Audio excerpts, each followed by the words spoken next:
Olá, bom dia, boa tarde, boa noite, vocês que estão me assistindo. Meu nome é Guilherme Amorim, eu sou professor da disciplina de História do Ensino Médio e na videoaula de hoje eu vou trazer para vocês um dos temas mais importantes sobre história do Brasil republicano, que é a famosa Era Vargas, que ela vai de 1930 a 1945. Eu digo que é um tema importante porque ele é sempre lembrado em exames de vestibular, exames do Enem, PAS, concursos públicos, porque trata de um período muito significativo, com mudanças muito expressivas na história do país, algumas delas presentes até nos dias de hoje. Então, eu posso já adiantar para vocês, claro que a minha explicação não substitui a leitura dos livros de história, dos livros propriamente de literatura e outras fontes, mas eu posso afirmar para vocês que a figura do Getúlio Vargas é uma das mais emblemáticas, mais polêmicas que a gente encontra no cenário político nacional, porque percebemos, e alguns historiadores concordam, imagino que vocês, à medida que o tema for avançando, vocês talvez concordem comigo de que ele é polêmico no sentido que ele passa a ser amado e ao mesmo tempo odiado pelas pessoas do seu tempo, mas nós hoje, fazendo uma análise do passado, percebemos que ele, de fato, ele realizou ações muito importantes para o seu período, que tem reflexos hoje, mas ao mesmo tempo fez ações muito contraditórias. Posso citar, por exemplo, ele criou leis trabalhistas num período em que não existia. Naquele período foi muito importante. E, pelo menos do meu ponto de vista, as leis trabalhistas ainda são importantes. Mas, ao mesmo tempo, ele teve uma fase ditatorial, ele teve uma relação, um flerte com o fascismo italiano, com o nazismo alemão. E se nós repararmos, esse período 30 a 45, ele beira ali uma fase da Segunda Guerra Mundial. Então, Vargas ele tem uma história, um período muito rico do seu governo, digamos assim, dos seus governos, mas que nós vamos trazer aqui alguns elementos, lembrando que nada substitui a leitura individual e a busca por novas fontes, certo? Então vejamos, a gente precisa entender quais são os antecedentes, o que leva Vargas ao chegar ao poder. Lembrando que nas nossas últimas aulas, nós analisamos que existia uma tal da política do café com leite, que ela, entre outras coisas, ela estabelecia uma hegemonia política, principalmente dos estados, dos políticos representantes dos estados de Minas Gerais e São Paulo, que eram ali os principais produtores de café, que naquele período da história era o principal produto exportado do Brasil para outras partes do mundo, Estados Unidos, Europa, enfim. E isso contribuía para que esses grupos políticos criassem uma hegemonia na política nacional. Mas, como nada nessa vida é eterna, houve um episódio a nível internacional que é a chamada crise de 1929, que ela explode, se não me engano, numa terça-feira, que ela ficou conhecida como a Terça-feira Negra nos Estados Unidos, o chamado crack da Bolsa de Valores, que isso tem um impacto avassalador, primeiro na economia norte-americana, que resultou, entre outras coisas, num processo de demissão gigantesco. Empresas pararam de produzir, empresas pararam de comprar mercadorias. Então veja, você tinha uma empresa que comprava borracha, comprava café, comprava minério de ferro, comprava tecidos, e de uma hora para outra você deixa de comprar. Isso tem um reflexo, uma reação em cadeia dentro dos Estados Unidos, mas para todas as nações capitalistas do mundo, inclusive o Brasil. Então há uma situação em que os produtores de café nacionais não conseguem vender mais café, então isso gera uma reação aqui dentro que também apresenta um colapso na política do café com leite, um certo desgaste. Claro que já havia um desgaste natural da política do café com leite. Havia alguns estados que já não aceitavam mais a hegemonia de Minas e São Paulo, mas isso são detalhes que nós vamos ver um pouco mais à frente. Então, diante desse cenário, do ponto de vista econômico, da crise de tensão que o Brasil vivia e o mundo, não é porque tem uma crise que as eleições vão deixar de acontecer. Vejam, as eleições previstas para 1930 estabeleciam que Minas Gerais indicaria um presidente. Então, lembrando, a política do café com leite, ela indicava, ora, um representante de São Paulo, ora, um representante de Minas, e assim sucessivamente. Mas, as próximas eleições, já de acordo com o trato, o combinado, o acordo, digamos assim, seria indicado um representante de Minas Gerais. Mas São Paulo rompe com esse acordo, indicando seu candidato, que acabaria vencendo as eleições. Então veja que São Paulo rompe com o acordo, e isso gera um desgaste, um antagonismo entre os representantes políticos de Minas Gerais.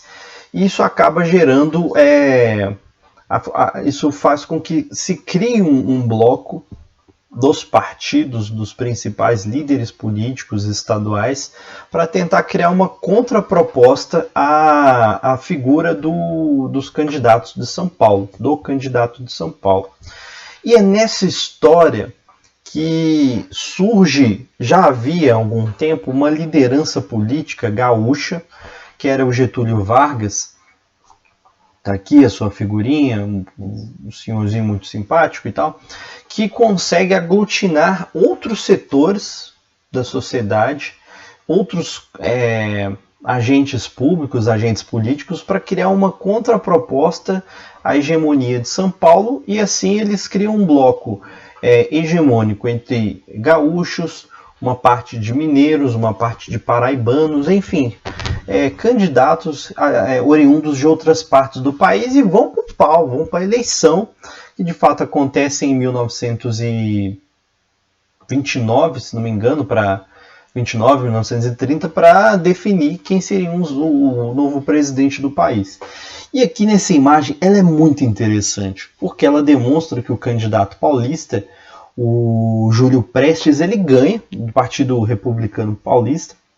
Ele ganha as eleições com margem de mais de 1 milhão de votos, e Getúlio Vargas claramente perde as eleições. Eu posso eu posso analisar que, entre outros fatores, Júlio Prestes ganha, eu diria, primeiro, porque São Paulo possui o maior colégio eleitoral desde aquele período. Segundo, existia a política do voto de cabresto, do coronelismo, que era muito fácil você manipular o resultado das eleições, fosse pela compra de votos, fosse pela intimação, fosse pelo convencimento, enfim. Então, nada pode afirmar, nada garante que as eleições foram limpas e que os votos de Júlio Prestes foram válidos. Mas o fato é, Getúlio Vargas perde. Aliás, Júlio Prestes ganha, mas não leva. Essa é a questão. E diante disso, não satisfeito com as eleições, Getúlio Vargas articula setores da sociedade para o apoiar em um eventual governo. Entre eles, um grupo político, um setor da sociedade que nós já vimos na aula passada, que era os tenentes. Que era um grupo,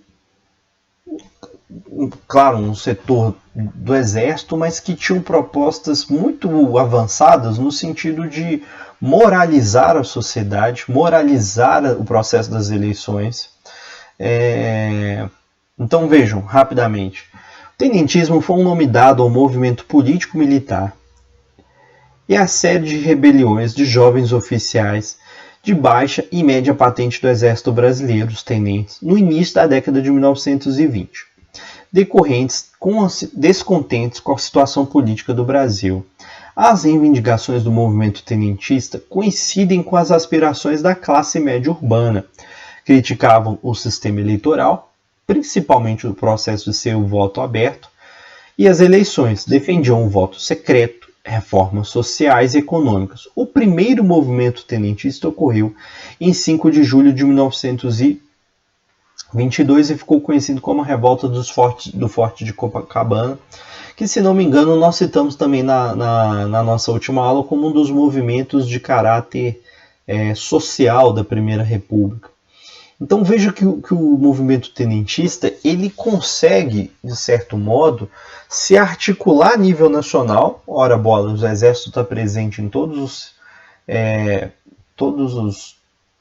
as partes, todos os estados, e é um movimento que ele, além do seu caráter militar, ele abrange, ele consegue aglutinar outros setores da sociedade, especialmente classe média, que o apoiam.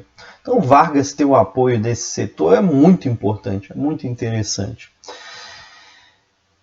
E o movimento tenentista, ele, como eu disse, ele é a nível nacional, ele se organiza, por exemplo, no Rio Grande do Sul. Ele conta também com um episódio que nós vimos na aula passada, com a Revolta dos 18 do Forte de Copacabana, no Nordeste brasileiro, na própria capital Rio de Janeiro, e por aí vai. E aí, ao famoso estopim. O que aconteceu então para o Vargas falar assim, tudo bem, eu perdi as eleições, mas eu quero levar mesmo assim. No dia 26 de julho, essa é uma história muito engraçada. No dia 26 de julho de 1930, era assassinado em Recife João Pessoa Cavalcante de Albuquerque, então governador do estado da Paraíba. Sua morte serviu de estopim para a Revolução de 30. Então isso é um fato. Mas há uma história muito engraçada por trás, que é a seguinte. Esse cara, o João Pessoa, ele diz a lenda que ele tinha um relacionamento extraconjugal. Ele pulava a cerca e tinha envolvimento com a mulher de um cabra. Vamos falar, um caboclo, uma figura. E esse cara acabou sendo assassinado por questões de ciúme, por questões de relacionamento. Só que isso é um fato muito pequeno, né? Digamos assim, uma briga de o cara ali não foi fiel, mexeu com a mulher do próximo, essa coisa toda. Mas o seu assassinato serviu de pretexto para que Getúlio Vargas falasse assim, estão vendo a oposição, o governo tenta me calar, etc. Só um detalhe importante, esse camarada aqui, o João Pessoa, ele foi o vice-candidato a presidente na chapa do Vargas. Então, com o seu assassinato, era como se o Júlio Prestes, que era o presidente, o candidato paulista que vence as eleições, era como se Júlio Prestes falasse assim, olha, não satisfeito em ganhar as eleições, eu vou lá e mando matar o meu candidato de oposição, o João Pessoa. Então esse episódio ele ganha comoção do país, ele ganha comoção e a indignação de setores do país, a ponto de que gera ali uma convulsão, as manifestações, etc., de que os próprios políticos, os próprios agentes ali que faziam parte da chapa de Vargas, eles são obrigados a tomar uma medida. Se não me engano, há uma frase de um político de Minas Gerais chamado Antônio Carlos, que é a seguinte: façamos a revolução antes que o povo a faça. É melhor, no sentido de que é melhor que a gente tome uma decisão aqui do que o povo fazer algo e a gente não conseguir dar vazão para o que possa vir depois. Então esse é o estopim, e diante disso, militares pelo país afora começam a se mobilizar, vão para as ruas e tal, especialmente militares saindo do sul, saindo do Rio Grande do Sul, vão ali, passam por São Paulo, marcham a fim de garantir com que Vargas assuma a presidência do país, assuma o controle do país e não deixando com que Júlio Prestes assuma a presidência. Então esse é um fato muito importante para a gente entender como, de fato, Vargas chega ao poder. E aí, a partir do momento que o Vargas toma posse, digamos assim, ou chega ao poder, a gente não pode falar toma posse, quando ele chega ao poder, ele é claramente um representante dos militares, digamos assim, um grupo dos tenentes. Então o seu uniforme, esse aqui ao centro, baixinho, é o Vargas.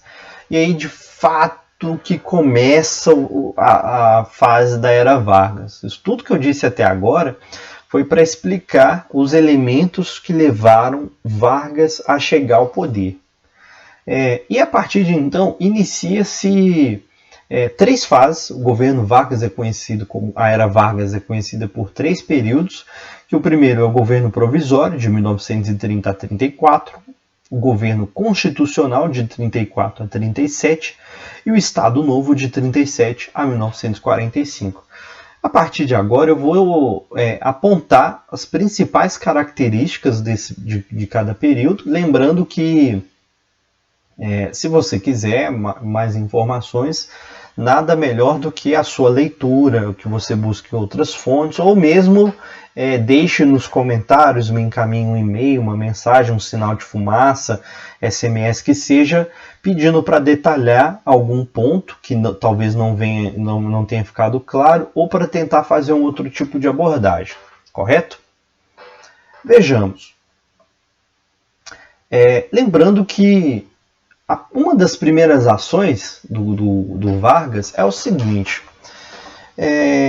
o Brasil vivia o processo da crise de 29, então os produtores de café não conseguiam exportar, não conseguiam dar vazão ao café produzido, e isso, entre aspas, estagnava a economia do país. O governo brasileiro, como uma medida, decide fazer o seguinte: olha, nós vamos comprar, o governo brasileiro está comprando esse estoque de café dos produtores, como forma de, enfim, fazer com que os produtores de café recebam alguma coisa, e aí fica com esse café ocioso, tenta vender aqui, tenta vender acolá, mas como uma medida desesperada, digamos assim, o governo brasileiro autoriza a incineração, ou seja, a queima dessas sacas de café, como forma de ali tentar fazer a economia girar. E essas imagens elas representam bem. E aí é uma reflexão do ponto de vista social a se fazer. O governo, ao invés de fazer essa distribuição de café entre a população de modo geral, opta por queimar o café. Então, não estou falando que é certo ou que é errado, mas eu estou chamando a reflexão. Eu já vi vários alunos meus levantando questionamentos de que tudo bem, era melhor fazer isso do que deixar estragar. Poxa, mas que sacanagem, podia ter distribuído. Enfim, essa medida, ela tenta, por um lado, fazer um processo de atender ao socorro das elites paulistas, mas, ao mesmo tempo, Vargas vai criar uma situação que, assim que ele chega ao poder, ele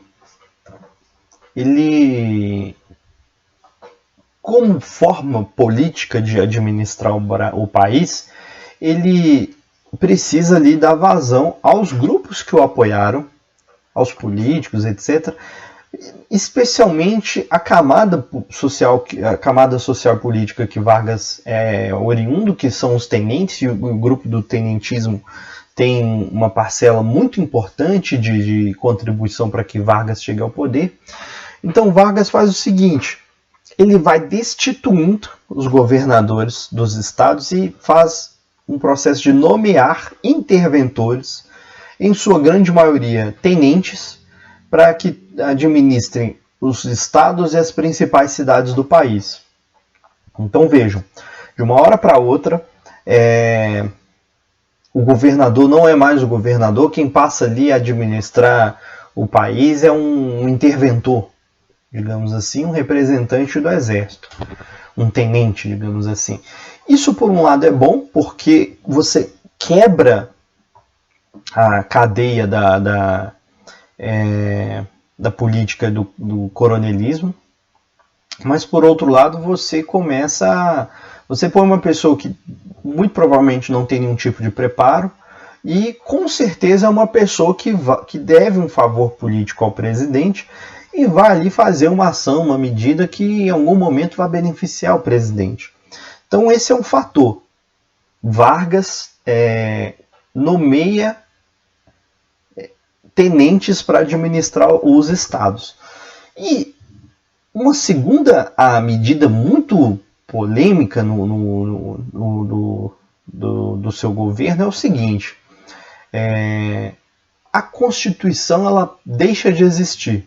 O Vargas olha e fala assim: essa Constituição que ela não dá certo, porque é uma Constituição de 1891, é uma Constituição que, inclusive, ela faz alusão a tudo aquilo de atrasado que existia no nosso país, do ponto de vista das eleições, do ponto de vista das instituições. Então, o meu governo acha melhor extinguir essa Constituição e nós vamos juntar aqui um corpo de diplomatas, de juristas, e prometemos o mais rápido possível apresentar uma nova Constituição e chamar eleições gerais. Essa era a promessa de Vargas. Só que essa promessa ela nunca ia se cumprindo. Ela nunca ia se cumprindo e começou a se arrastar, até que São Paulo não aceita as imposições de Vargas e estoura um episódio muito interessante. Só um momento.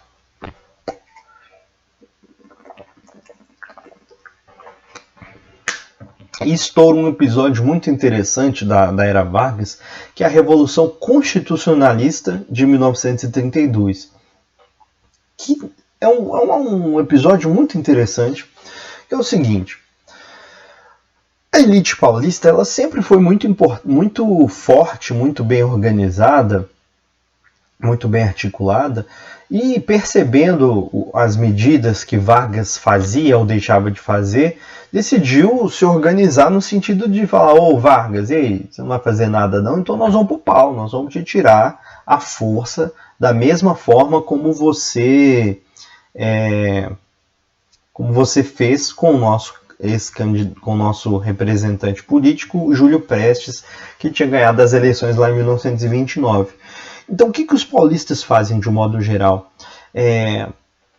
Eles começam a fazer manifestações contra o governo, manifestações, até que em uma delas, 4 jovens são assassinados, acabam morrendo, não sei se assassinados, mas são mortos, que aí dá origem a todo esse murmurinho. E aí os paulistas, eles de fato fazem toda uma campanha de marketing, eu vou falar marketing num primeiro momento. Então há aqui um cartaz em que há um soldado apontando para você assim: olha, você é importante para que a gente honre a glória dos paulistas. E essa outra charge aqui, ela é interessante no sentido de abaixo a ditadura, ou seja, a ditadura, as imposições que Vargas estava fazendo naquele momento. E essa é uma figura de um bandeirante muito tradicional na história da exploração do território nacional.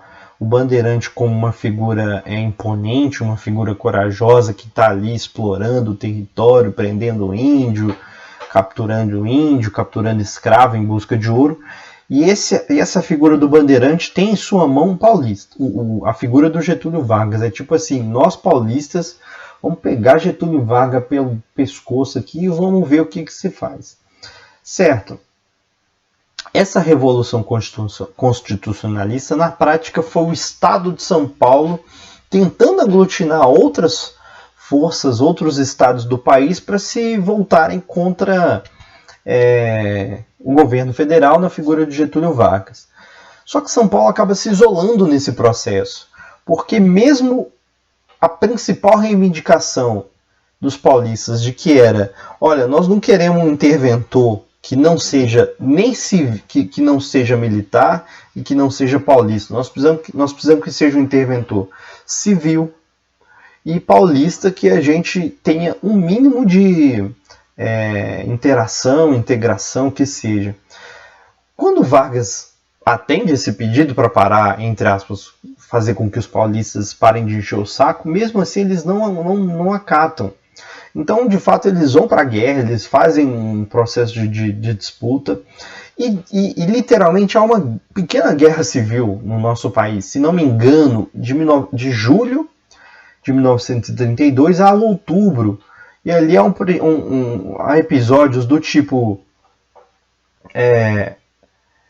o exército, ele tem armas, mas essas armas elas chegam a um ponto que ficam limitadas, o combustível começa a faltar, a munição começa a faltar, o alimento começa a faltar. E aí, essa mesma campanha de marketing, digamos assim, começa a falar o seguinte: olha, doe seu ouro para o exército, para as forças revolucionárias de São Paulo combaterem o governo de Vargas. E de fato, algumas famílias doaram bens, doaram terras, doaram suas riquezas para que essa guerra, essa cruzada dos paulistas, ela tivesse êxito. E assim, é impossível as forças de apenas um estado conseguirem combater o restante do país, levando em consideração o exército, levando em consideração as forças armadas, a polícia, enfim, dos outros estados. Então, esse levante paulista foi facilmente derrotado. Então, esse é um episódio muito importante da era da Primeira República, para além da Primeira República, não, da era Vargas, na sua fase de governo provisório.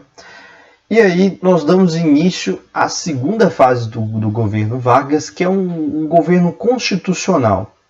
Vargas, após ali derrotar os paulistas, ele administra o país por mais um tempo, só que ele acaba sendo pressionado de fato a criar uma nova Constituição. E então ele elabora uma nova Constituição com características muito avançadas para a época. Quando eu falo avançadas, quer dizer que elas têm uma proposta de atender a demandas que elas vão desde de camadas populares da sociedade até o setor do empresariado. E avançado no sentido que nós estamos ali falando de 1934, e em relação a outras nações do mundo, ela possibilitou questões muito importantes que eu vou detalhar para vocês, mas dentro dessa fase constitucional, nós vamos dar uma analisada também nos grupos políticos, especialmente a ALN versus integralistas, que são dois grupos antagônicos, que eu posso resumir para vocês, que são o grupo dos comunistas, ou grupo da esquerda, dos socialistas, dos progressistas, que se aliam, contra o grupo do protofascismo, nazifascismo brasileiro. Não vou detalhar agora, vou deixar para falar no momento oportuno. E aí, nesse período também do governo constitucional, com base nesta Constituição, Vargas vai conseguir exercer um domínio muito forte sobre o aspecto sindical. Ele vai criar ali uma influência muito grande em vários setores da sociedade para que, de fato, ele continue no poder. E aí uma situação interessante.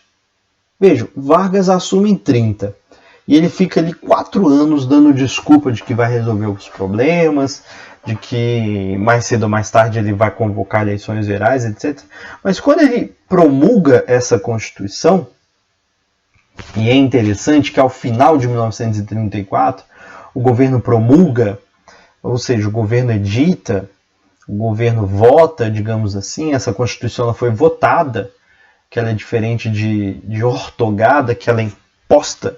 Então essa Constituição de 1934, ela falava assim, olha, agora vai ser diferente, tem um monte de coisa nova vindo por aí, mas entre essas coisas novas, o Vargas continua, sabe? O Vargas aqui, ele continua presidente, porque é um cara que estava dando certo e tal, então ele vai tocando o barco, e aí essa Constituição prevê que no prazo de 4 anos nós vamos convocar novas eleições. Então essa era a questão. Dali a 4 anos haveriam novas eleições. Mas vejamos, essa Constituição, que ela passa a ser a terceira do nosso país, nós tivemos a primeira Constituição de 1824, do período imperial brasileiro, digamos assim, a nossa segunda Constituição de 1891, que já é republicana, e essa é a nossa terceira Constituição. Ela estabeleceu uma série de medidas, uma série de ações muito interessantes, por isso que eu disse no início da aula que a Era Vargas ela apresenta aspectos que são presentes, inclusive, nos dias de hoje, que, entre outras coisas, eu posso citar o Tribunal do Trabalho, o Superior Tribunal Federal do Trabalho, digamos assim, que ele tinha, naquele período, a intenção de mediar as relações entre trabalhadores e patrões, ou entre empregado e empregador, empregados e empregadores. Por que dessa medida? Não existia, até 1934, nenhum órgão oficial que legislasse, que julgasse as ações trabalhistas, no sentido de que um operário cometeu uma pena e ele vai ser julgado conforme a vontade do empregador, ou um empresário cometeu uma falta, uma injustiça, e enfim. Nesse período, essa medida ela nasce com uma intenção de colocar ordem no mundo do trabalho. Então isso é muito importante. Só um detalhe, que recentemente na história do país, o Ministério do Trabalho ele não existe mais. Então essa função aqui de mediar as relações de trabalho entre trabalhadores e patrões, entre empregado e empregadores, ela se tornou diferente. Eu não vou detalhar aqui não, mas essa medida de Vargas aqui, ela deixa de existir nos dias atuais. Mas uma segunda medida que Vargas estipula é o acesso ao ensino público e gratuito. Então vejam, até 1934 existiam escolas no nosso país. Na verdade, existiam escolas desde 1550, 1500 e pouco, 1600 e tal, que foram as escolas jesuítas, que foram as escolas que tinham como única função o ensino da catequese. Mas o ensino público, conforme nós conhecemos hoje, não como nós conhecemos, mas um esboço do que seria a educação moderna, ela vem desse período de Vargas. Então eu vou chamar a atenção de vocês para o seguinte aspecto. Vargas, sempre que fazia uma ação dessa, ele tentava sair por cima, falando, olha, eu criei um Ministério do Trabalho, eu estou aqui inaugurando umas escolas, eu estou aqui conversando com as criancinhas, olha que criancinhas lindas, bonitinhas. E ao mesmo tempo,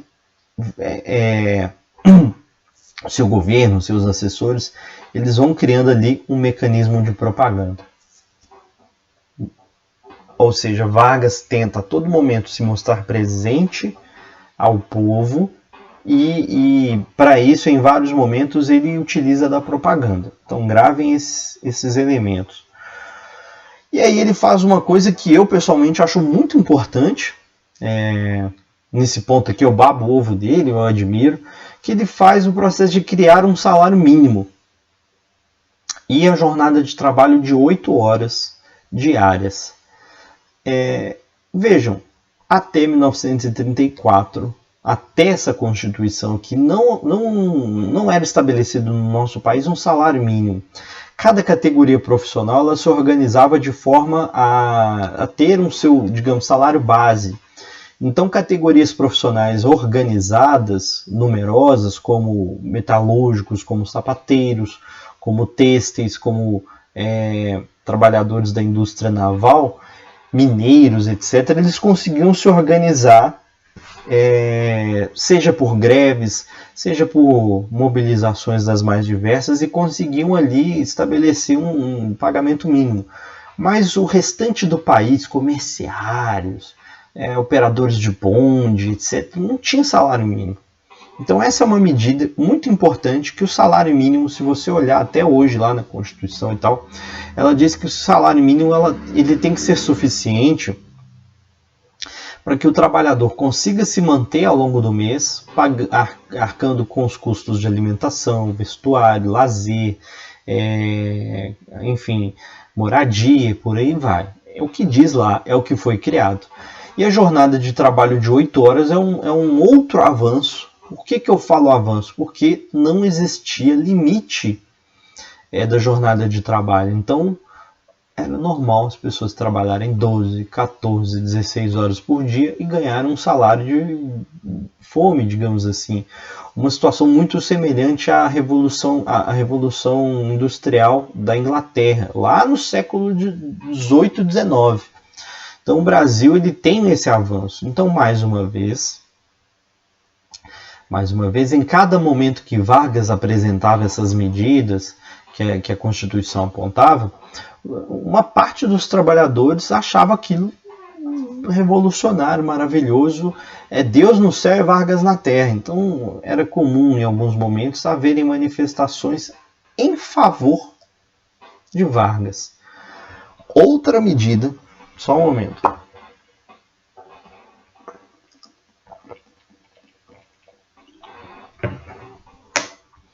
Outra medida importante que a Constituição de 34 estabelece é o voto secreto, que era uma forma de acabar com a política do coronelismo, ou voto de cabresto, aquela estrutura que lembra muito o Brasil da Primeira República, que representava um aspecto atrasado, um aspecto das elites paulistas, da elite mineira.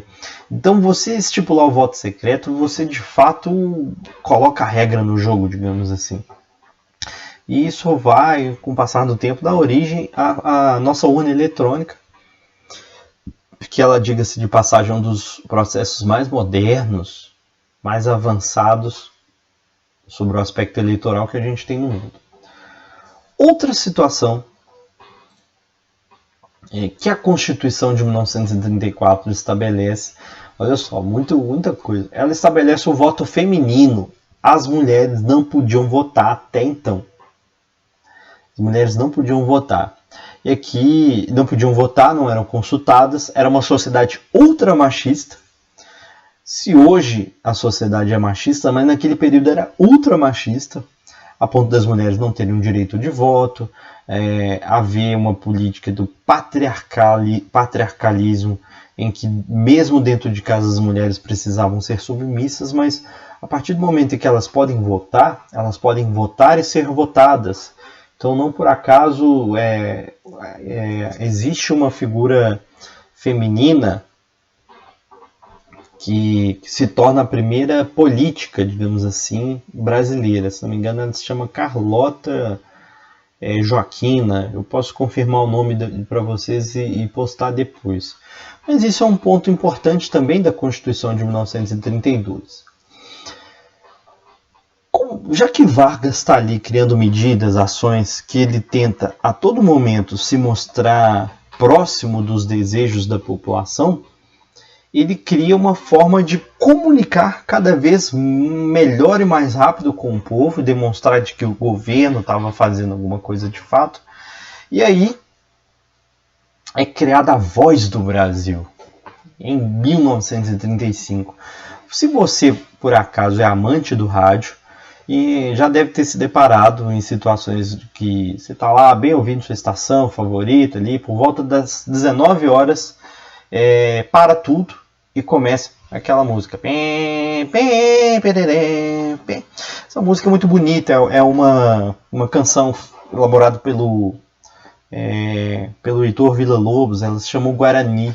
Depois você busca lá no YouTube, o Guarani do Heitor Villa-Lobos é essa música aqui do início da Voz do Brasil.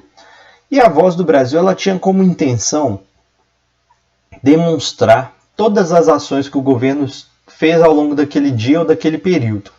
Então veja, se você escuta a Voz do Brasil hoje, você tem o poder legislativo, que são os deputados federais que estão falando ali a asneira, os projetos, o diabo que seja. Você tem a voz do judiciário, os processos que foram julgados pelos juízes, enfim, e o poder executivo, qual a mensagem do presidente naquele período. Então veja como são medidas, ações que Vargas vai fazendo para cada vez criar uma influência gigantesca na sociedade. Para além disso,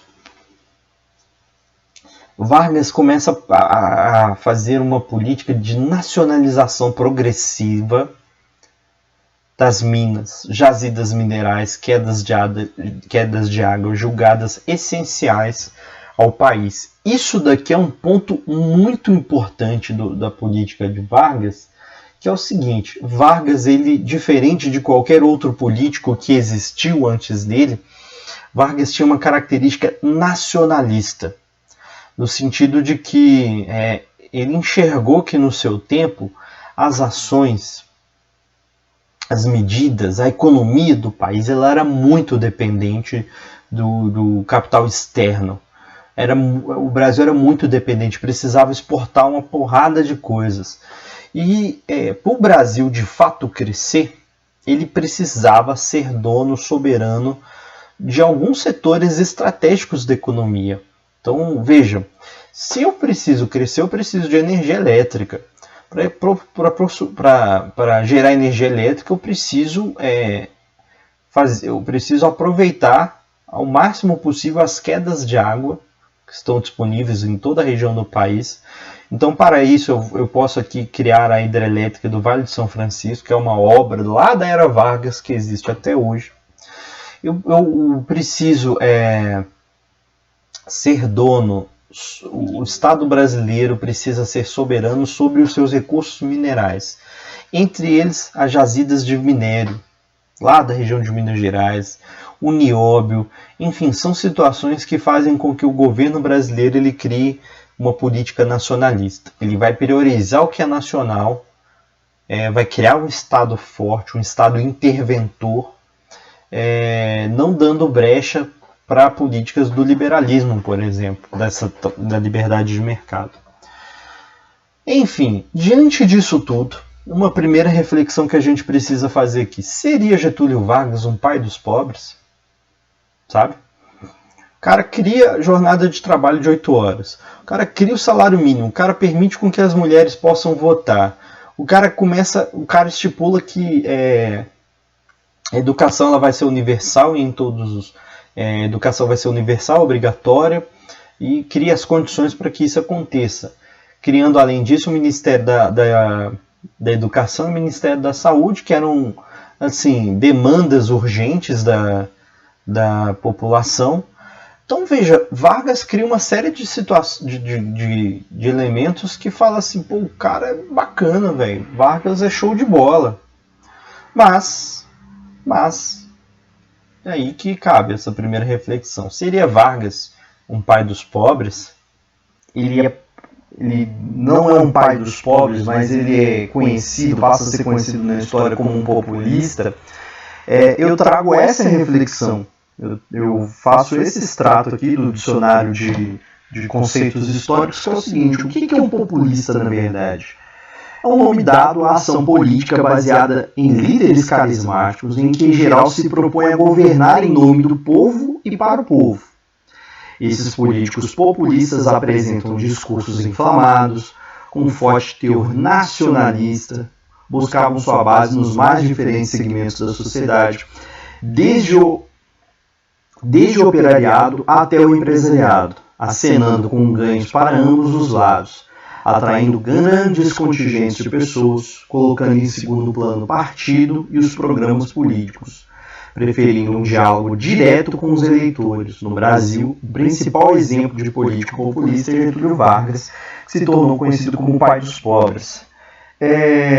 Eis um termo que dá brecha para diversas interpretações sobre o que é ser populista na prática. Então vejamos, essas duas primeiras linhas são fundamentais. É o nome dado à ação política baseada em líderes carismáticos. Bem ou mal, Vargas ele era um cara que dialogava com o povo, com os eleitores, com os trabalhadores, ia direto ali no chão de fábrica, trocar ideia com o trabalhador, com os estudantes, etc. E, ao mesmo tempo, ele conseguia dialogar com o empresariado, no sentido de conceder alguns benefícios, fazer um processo de mediação que também agradava ao setor empresarial, seja concedendo empréstimos, seja criando políticas financeiras, uma política orçamentária que estabilizasse o país de certo modo. Então veja como Vargas ele consegue dialogar com os dois lados. E no sentido de que ele se coloca acima do Estado, ele se coloca acima do partido, de forma que todos os benefícios, todas as situações em que fossem sendo geradas pelo governo, tivessem como reflexo origem de Vargas. Outros presidentes fizeram isso ao longo da história, mas não vou entrar aqui, não é o mérito da nossa aula, mas essa questão populista ela é fundamental, ela já foi cobrada em vestibulares, questões pelo país afora. Mas enfim, quando Vargas também está nessa fase do período constitucional, é uma fase muito rica do ponto de vista da dinâmica social, em que também grupos políticos vão se organizando para tentar ganhar espaço na sociedade. Então veja, há a formação de duas correntes políticas antagônicas, ou seja, diferentes nesse período.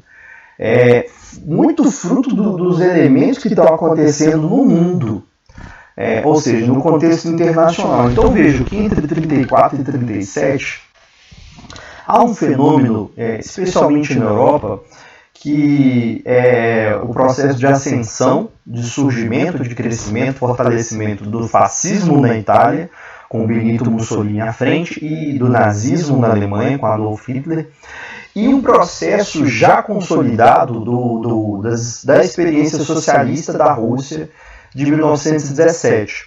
Então, essas experiências que acontecem no mundo, especialmente na Europa, elas também têm reflexo aqui no Brasil, que vão surgir grupos políticos com essas características. Nós vamos fazer uma breve análise desses grupos aqui, começando pela Ação Integralista Brasileira, que é um grupo um grupo fascista, é um grupo com características fascistas nacionais. O seu principal líder é o Plínio Salgado, que é esse camarada que nós estamos visualizando aqui, que ele tenta copiar as ideias, as ações, os métodos do fascismo italiano e do nazismo. Ele tenta copiar em vários aspectos, a começar pelo uniforme, tentar identificar um símbolo nacional, e aí reparem que nesse uniforme tem um símbolo aqui, que eu vou tratar dele daqui a pouco. Mas o que de fato o caracteriza o integralismo? Veja, eles condenavam o capitalismo financeiro internacional associado aos judeus. Então, mesmo estando no Brasil, você precisava encontrar uma forma de encontrar um inimigo, apontar um inimigo. Esse inimigo poderia ser tanto os judeus, responsáveis pelo controle de vários bancos nacionais e internacionais, que aí os bancos eles acabavam ditando a política econômica dos países. Então os integralistas faziam esse tipo de crítica. Olha, a economia, parte dela é responsável dos judeus. Mas eles não eram contrários à propriedade privada. Logo, seria uma espécie de capitalismo mais controlado, digamos assim.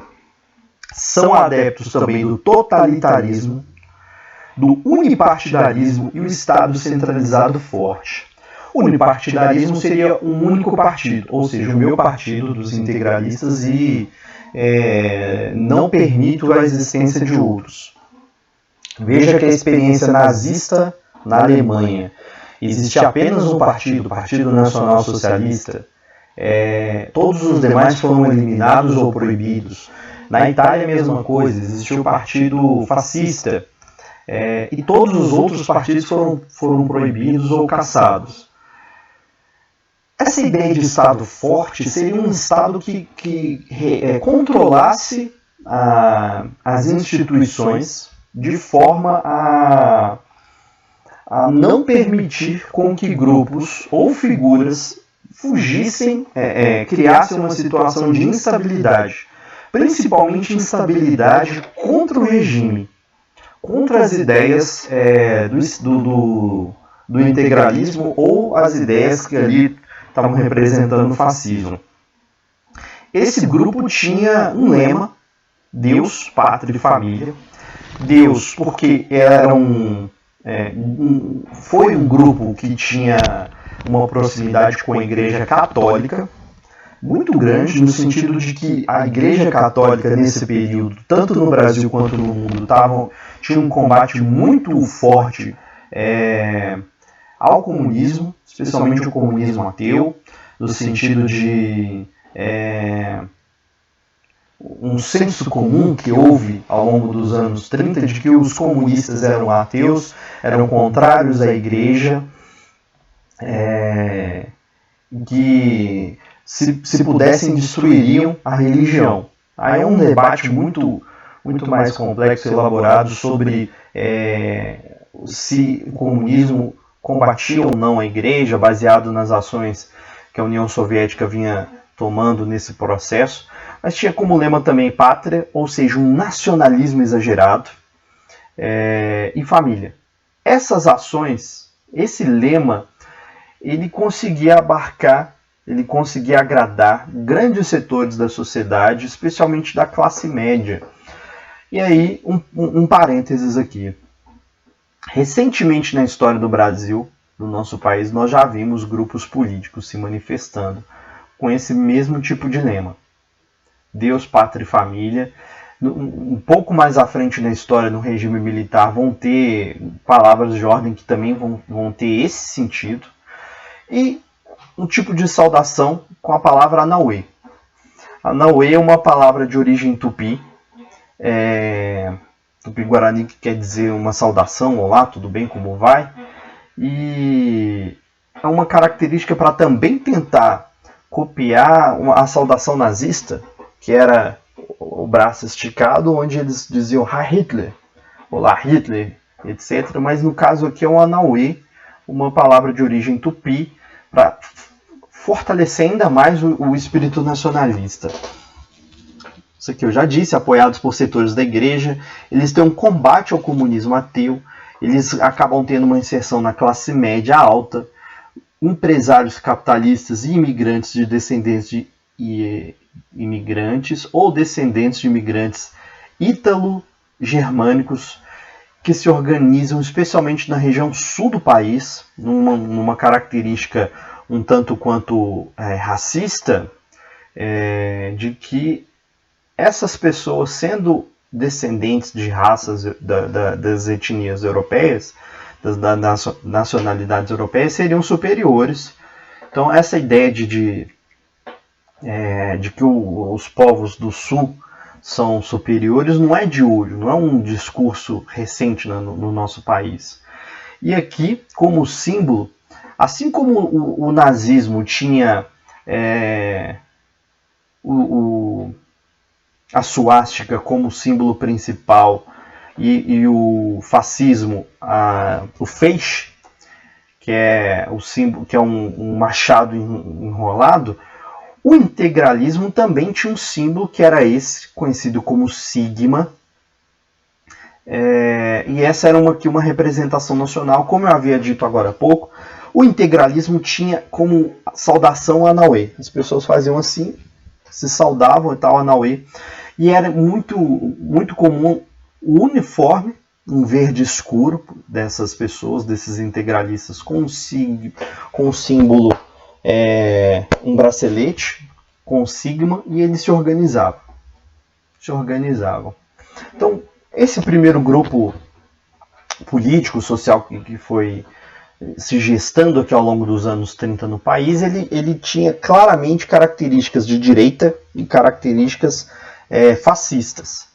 Por outro lado, existiu também um grupo político conhecido como ANL, Aliança Nacional Libertadora, que era uma aliança reunindo comunistas, socialistas, democratas, simpatizantes, um compilado das forças esquerdas, das forças progressistas de um modo geral. O seu principal líder foi Luiz Carlos Prestes, que é esse camarada aqui, que ele foi um tenente, já foi um tenente, ele é uma dissidência do movimento tenentista, e o Prestes ele tem uma história muito interessante. Ele também é conhecido como Cavaleiro da Esperança.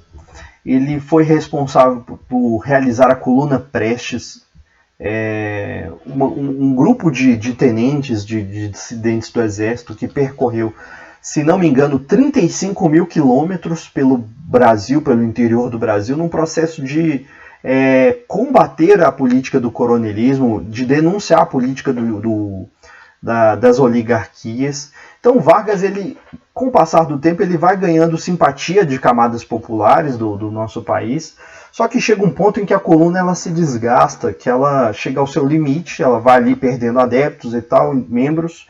Vargas acaba tendo que se exilar pela América Latina, e na Argentina ele acaba conhecendo as ideias do socialismo científico, tendo relação direta com representantes da Internacional Socialista, representantes ali do comunismo, alguns destes inclusive com relação direta com a União Soviética. Mas a ANL no Brasil, eles tinham uma característica oposta aos integralistas, ou seja, claramente de esquerda, que, entre outras coisas, eles defendiam o não pagamento da dívida externa, reforma agrária. Lembrando que reforma agrária é um processo de distribuição das terras. Ao longo da Primeira República, dos primeiros 30 anos da República, nenhuma política nesse sentido havia sido tomada, inclusive até os dias de hoje, de fazer uma política de distribuição de terras de forma que não haja grande concentração fundiária. Então essa questão da reforma agrária é muito polêmica no nosso país. Para além disso, respeito às liberdades individuais. Isso aqui vai direto no direito de greve. Isso aqui vai estar relacionado diretamente à condição de greve, à imprensa livre, à nacionalização de empresas estrangeiras e um governo popular. Ou seja, são características claras de esquerda, são medidas que, se aplicadas, elas têm condição de atender a maior parte da população. Só que essas medidas, elas claramente têm posições de esquerda socialistas e um alinhamento com a União Soviética.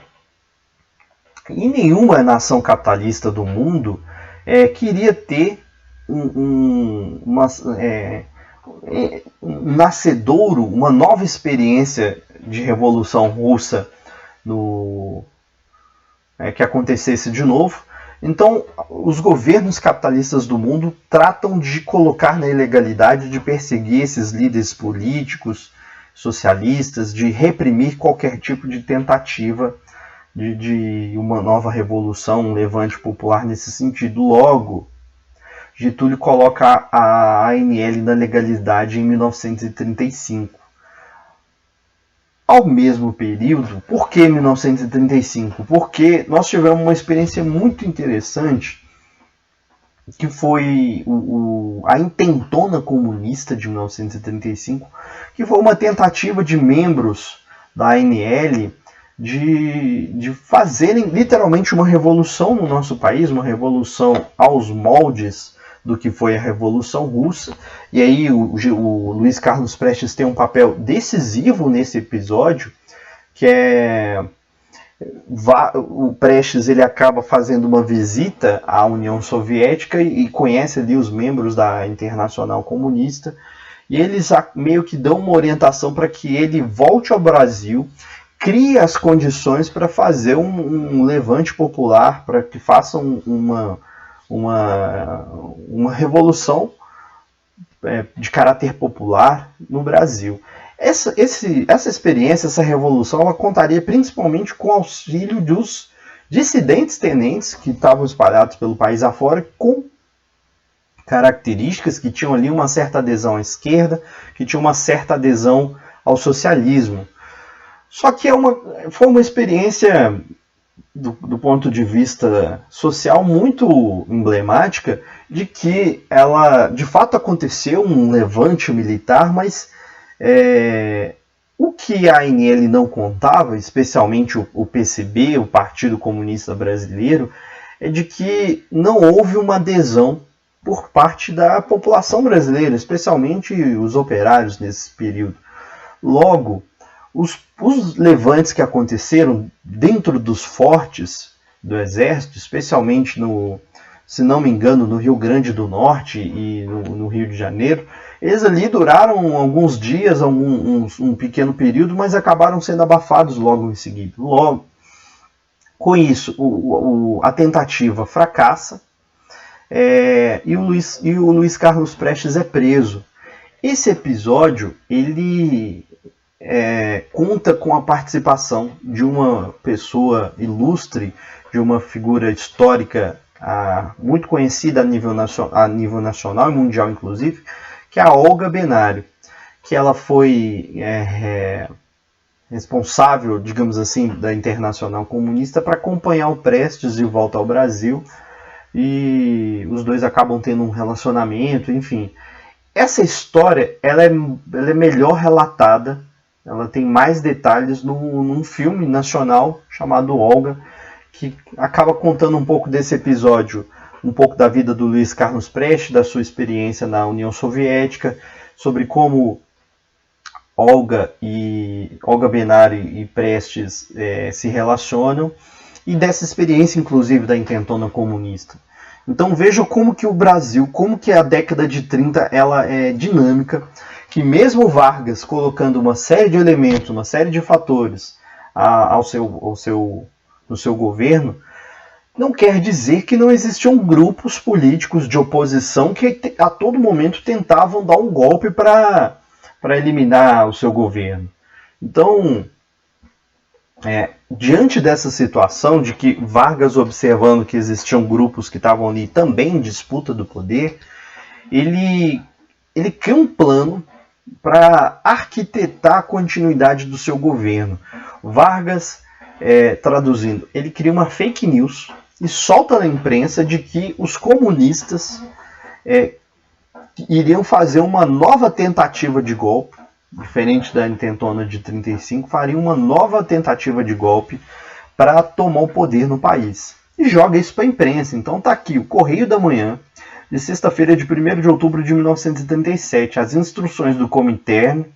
Comintern era o grupo político central que dirigia a Internacional Comunista. Internacional Comunista é uma reunião de partidos comunistas pelo mundo afora, e o Brasil, com o PCB, tinha a sua representação, ou seja, as instruções do Comintern para a ação de seus agentes contra o Brasil. E havia aqui também essa charge representando a ameaça vermelha. E o governo diz que esse plano de ação dos comunistas ele se chamaria Plano Cohen. E aqui eu chamo a atenção de vocês, Plano Cohen, ele é cobrado também em vestibulares, exercícios para casas, concursos, etc. Porque através do Plano Cohen, o Vargas ele diz para o país, olha, os comunistas querem tomar o poder.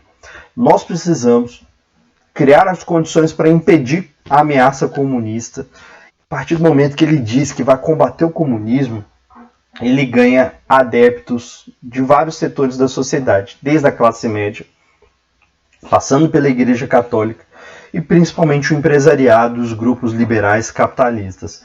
Nesse sentido, o Vargas ele consegue criar as condições para dar um golpe dentro do seu governo. Fala, olha, agora para garantir a estabilidade do nosso país, eu vou aqui dar um golpe em que eu vou, a partir de agora, iniciar um novo Estado para manter a ordem social. E a partir do Plano Cohen, então gravem, a partir do Plano Cohen, o Vargas ele inicia a sua terceira fase de governo, que é conhecida como Estado Novo, de 1937 a 1945. Esta fase do seu governo ela é polêmica no sentido de que, diferente da imagem que a gente vinha acompanhando antes, de um Vargas bonzinho, pai dos pobres, etc., a partir daqui o Vargas se torna literalmente um ditador. Essa é a melhor definição que nós podemos dar, a historiografia assim o define. Porque nessa fase, Vargas, para legitimar o seu governo, ele elabora uma nova Constituição, que ela é conhecida como Constituição Polaca.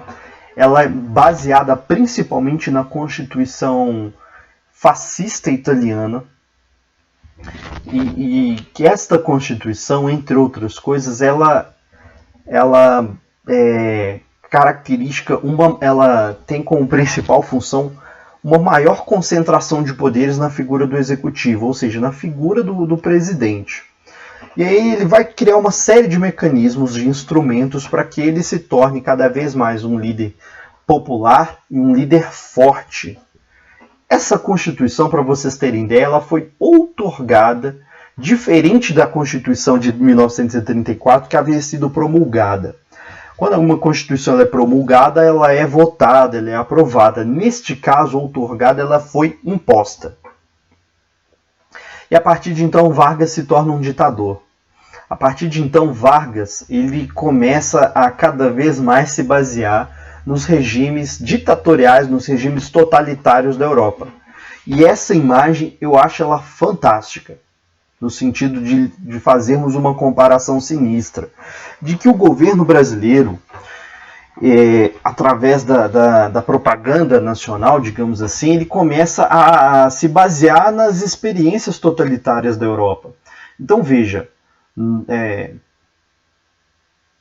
o regime nazista da Alemanha, entre outras coisas, para conseguir durar bastante, para conseguir fazer com que o Hitler permanecesse no poder bastante tempo, para conseguir ter um papel de influência sobre a população alemã, para conseguir inclusive legitimar a política de perseguição aos judeus, inclusive depois aplicar a ideia dos campos de concentração, foi necessária uma intensa campanha de propaganda ideológica, no sentido de construir a imagem de um líder carismático. Então veja, um líder, o Hitler aqui é bonzinho, o Hitler gosta de crianças, o Hitler é fantástico, o Hitler está ao lado dos trabalhadores, o Hitler, de um modo geral, consegue livrar a Alemanha dos problemas da crise de 1929, enfim. É um líder carismático. E parece que o governo brasileiro fez a mesma coisa. Pegou uma propaganda nazista e adaptou aos moldes do governo Vargas. Então você tem mesmo... É muito sinistra essa comparação. Vargas e o Hitler no mesmo lado, só que cumprimentando aqui as criancinhas. Então veja como que a partir do Estado Novo, Vargas se torna claramente um ditador. E aí nós vamos ver algumas medidas que ele adotou aqui para fortalecer cada vez mais o seu Estado. Então veja, ele adota medidas cada vez mais nacionalista, em oposição ao liberalismo. Então veja, o liberalismo nesse caso aqui, ele é uma política da liberdade, de escolha, ou seja, você é livre para fazer qualquer coisa, dentro dos parâmetros da lei, mas desde que a sua liberdade não interfira na liberdade do outro. Isso é uma política do liberalismo. Mas o nacionalismo, nesse caso aqui, é uma forma de você intervir diretamente na vida das pessoas. Você é livre, mas o Estado precisa ver se a sua liberdade não coloca em risco a ordem social. Então, essa questão do nacional, eu vou... o Estado cria um mecanismo para fiscalizar, digamos assim, a vida das pessoas. E essa imagem aqui ela é muito, muito simbólica no sentido de que uma das primeiras medidas que o Vargas faz ao tomar posse no Estado Novo é o seguinte: ele manda queimar todas as bandeiras dos estados, ou seja, essas bandeiras dos estados ficam proibidas e fica permitida apenas a bandeira nacional, representando o símbolo máximo do nacionalismo. E aí, no caso aqui, foi construída uma imagem de distribuição de bandeiras do Brasil para as criancinhas. O ufanismo, a ideia de valorização do nacional se torna muito importante. E nesse período do Estado Novo que Vargas cria a CLT, que é a Consolidação das Leis do Trabalho, que é mais uma forma do Vargas se tornar ali um símbolo a favor dos trabalhadores, no sentido de garantir com que o Estado possa cada vez mais intervir na vida das pessoas, dos trabalhadores, e, de certo modo, controlar esses trabalhadores no sentido de impedi-los de realizar greves. Então, a CLT ela é muito, muito boa para o trabalhador, no sentido de garantir as leis, mas, ao mesmo tempo, é uma forma do governo conseguir controlar esses trabalhadores. E aí uma grande parcela deles acaba sendo influenciada e fortalecendo a imagem de que o Vargas era uma figura carismática, um líder que se preocupava com os trabalhadores. Então várias manifestações surgem pelo país em defesa do Vargas, por conta dessas medidas. Mas estou falando de um ditador. Um ditador, ele não se mantém no governo simplesmente pelo respeito. Ele precisa criar mecanismos para que legitime o seu poder, para que inclusive combata qualquer tipo de ameaça. E uma forma que o Vargas encontrou foi a construção do DIP, que é o Departamento de Imprensa e Propaganda, que tinha uma função muito importante de, entre outras coisas, criar uma propaganda positiva do governo. Então as imagens que nós acompanhamos anteriormente, de crianças felizes, de um líder carismático, de promover uma imagem positiva do governo era fundamental. Mas ao mesmo tempo, o DIP tinha uma função de censura, de proibir a vinculação de notícias que criticavam o governo, de proibir a abertura de jornais e revistas que criticassem o governo. Então, o DIP ele foi fundamental nesse sentido de fazer a censura valer na prática, de não deixar com que as pessoas se manifestassem. Por isso que o Estado Novo tem essa característica ditatorial, porque as pessoas não podiam se manifestar. Então, essa é uma característica fascista, ditatorial. Do ponto de vista econômico, o Estado Novo ele representou, nessa perspectiva nacional, uma inversão de valores no sentido de reverter a economia do nosso país, de deixá-la de ser uma economia agrária e passar por um processo de industrialização muito intenso. Então essa tabela aqui ela é muito significativa, ela é muito expressiva no sentido de demonstrar como que o governo Vargas, ao longo do governo Vargas, a indústria tem um salto de crescimento muito grande. Nós vamos ver alguns dados, nós vamos ver alguns exemplos daqui a pouco. Vejam, de 1920 a 1929, a agricultura era o principal setor da economia do país. De 33 a 39, a indústria tem um salto gigantesco. Várias indústrias são criadas nesse sentido. E de 38 a 45, já, digamos assim, não é possível manter um nível de crescimento industrial tão grande por um longo período, mas fica provado, fica marcado de que a indústria ela passa a ser, de fato, o carro-chefe da economia nacional. Além disso, tem alguns elementos que vão contribuir para isso. Veja, do ponto de vista da siderurgia, nasce a CSN, que é a Companhia de Siderúrgica Nacional. Que ela tem...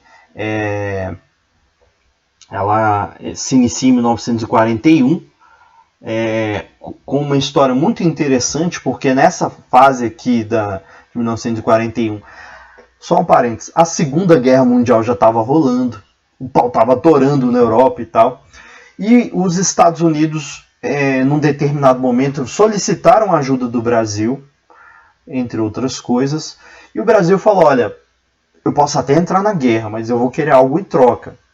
Então os Estados Unidos fornecem a tecnologia necessária para a instalação da primeira siderurgia no nosso país. Então por isso que a Companhia Siderúrgica Nacional nasce fruto de uma parceria, digamos assim, com o governo norte-americano. Nesse período também do Estado Novo surge a Companhia Vale do Rio Doce. A mesma Vale do Rio Doce que nós vimos recentemente, que ela está ligada ali com os acidentes de Mariana e Brumadinho, mas hoje a Vale é uma companhia privada. Ela foi privatizada, mas ela nasce em 42 nacional, e ela é responsável pelo processo de extração de minério de ferro lá em Minas Gerais. E por fim, se um país precisa, para um país crescer, ele precisa ter energia para alimentar, obviamente, as indústrias, o comércio, as cidades. Então é criada também a Companhia Hidrelétrica do São Francisco, já em 1945. Então veja como que a indústria, veja como que a economia, como que o governo Vargas, por um lado, cria mecanismos de atender aos interesses dos trabalhadores, por outro também ele dá um salto no sentido de atender ali um pouco da demanda empresarial para dar o boom na economia. Por um outro lado,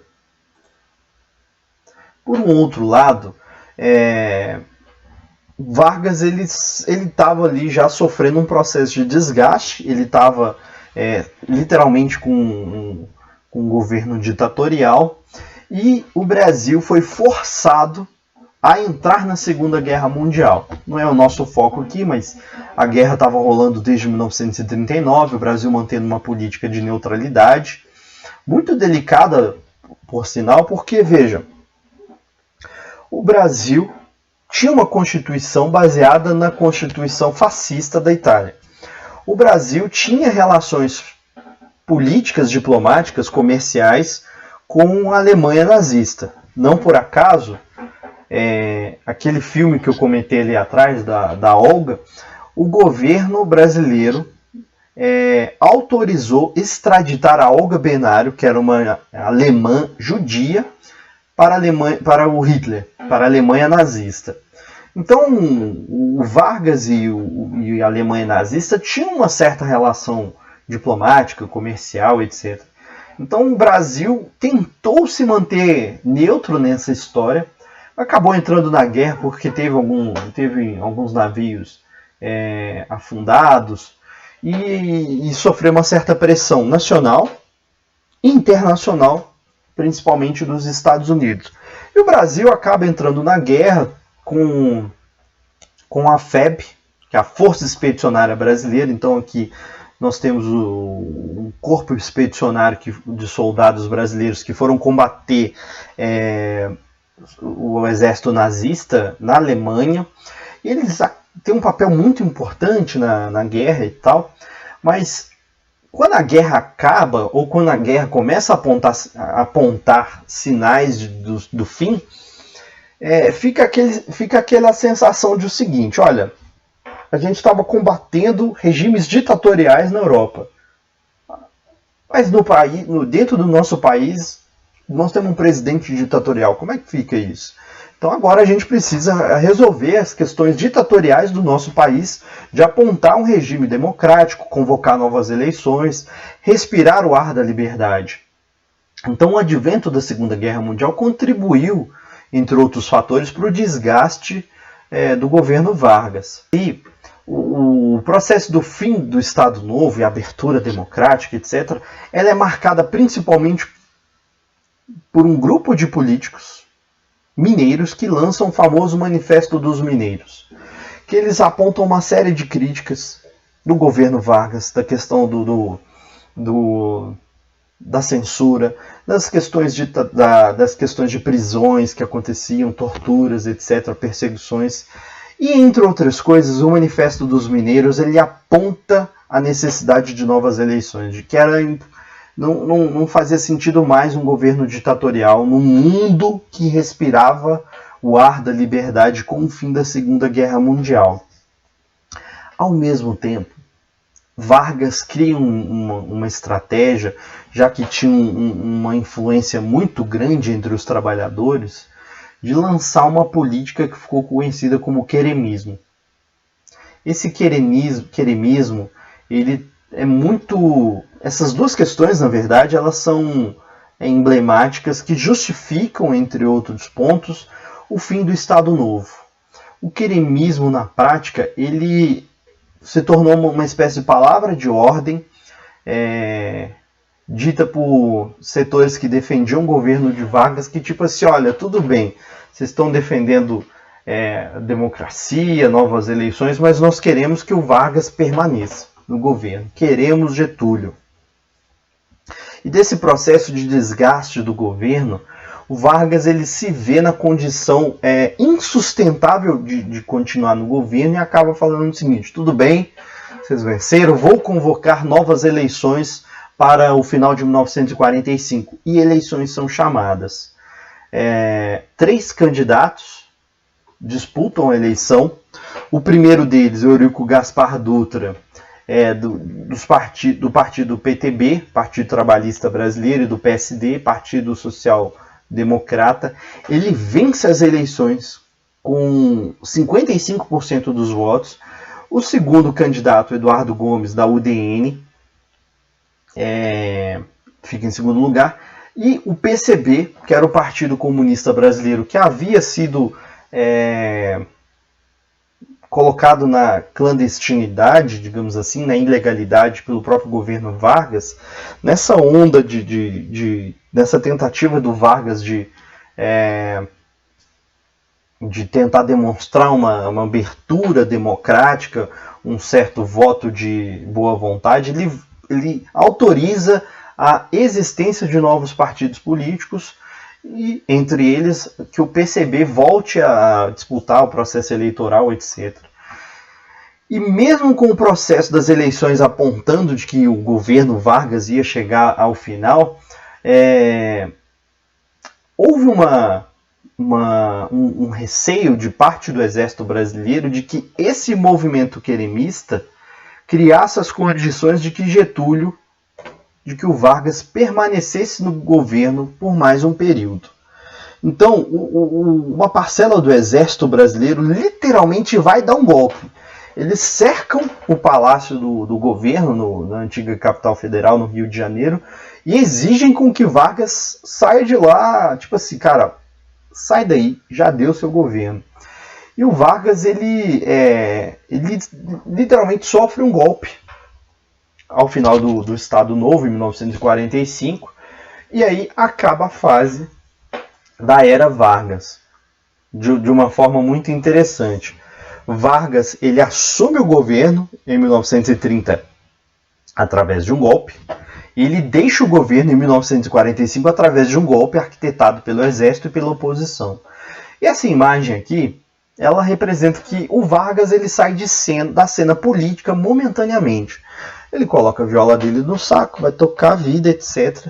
Só que é uma situação muito interessante, porque o Vargas, mesmo tendo uma característica ditatorial, mesmo tendo feito uma política de perseguição, prisão e tortura dos seus opositores, ele não sofre nenhum tipo de retaliação do ponto de vista político. Os seus direitos políticos são mantidos. Tanto é que Vargas ele deixa a presidência, mas ele se candidata ao Senado e vence.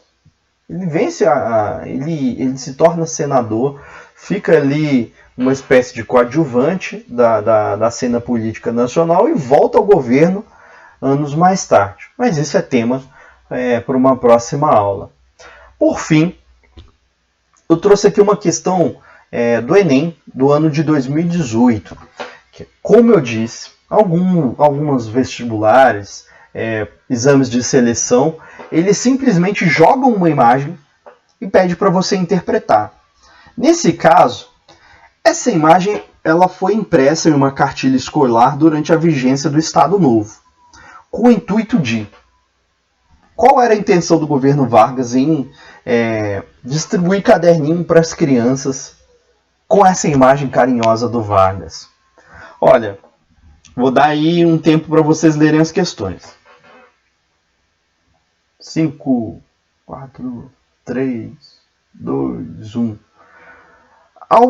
A intenção do governo ao distribuir cartilhas nesse sentido era o seguinte: era promover, era conquistar a aprovação política por meio de um apelo carismático, ou seja, a letra D de dado aqui, a letra D de dado seria a resposta correta. Ou seja, era demonstrar para a população, especialmente para os jovens, para os pais dessas crianças, de que o Vargas, apesar de tudo, era um cara bonzinho. Era um cara que estava ali disposto a ajudar aos pobres, né? Naquela ideia que nós vimos lá atrás de que Vargas foi um pai dos pobres. Bom, tivemos aqui uma intensa aula de mais de 1 hora de duração.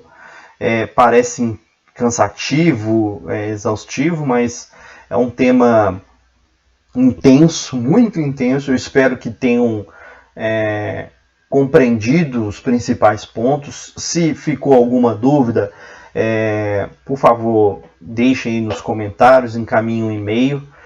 Lembrando que eu fiz um apanhado geral, e por mais que essa aula tenha durado mais de 1 hora, eu deixei de detalhar vários pontos. Então, são elementos que eu posso, no futuro, detalhar em outras videoaulas, como, por exemplo, a participação do Brasil na Segunda Guerra Mundial, a organização dos comunistas aqui no Brasil, a organização dos integralistas, o processo eleitoral, a participação das mulheres, o movimento operário, enfim. São questões que, claro, exigem um maior detalhamento, mas, queridos e queridas, nada impede com que você busque outras informações, pesquise em livros, etc., outras formas de conhecimento. Nada substitui a leitura. No mais, queridos, espero que tenham gostado e estudem. E no mais, queridos, passar bem. Até a próxima videoaula.